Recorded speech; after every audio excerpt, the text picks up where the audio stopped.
Matthieu 7, 11, 12. Si donc vous qui êtes mauvais, vous savez donner de bonnes choses à vos enfants, combien plus votre Père qui est aux cieux donnera-t-il de bonnes choses à ceux qui les lui demandent. Donc, tout ce que vous voudriez que les autres fassent pour vous, faites-le pour eux, vous aussi. Quelle parole exigeante. Tout ce que nous attendons de la part des autres devient le critère de ce que nous avons fait. Telle est la règle d'or inscrite en filigrane dans la loi et les prophètes, et que Jésus confirme. N'est-il pas le premier à la mettre en pratique, lui qui conseille aux disciples de pardonner sans limite, et qui sur la croix offre au monde le pardon, qui restaure l'amitié divine? Mais quel sens prend la règle d'or lorsque notre vis-à-vis est Dieu lui-même?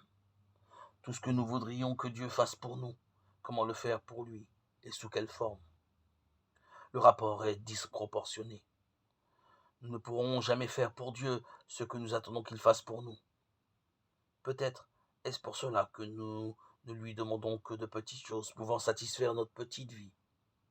Pourtant, Dieu attend que nous lui demandions de bonnes choses.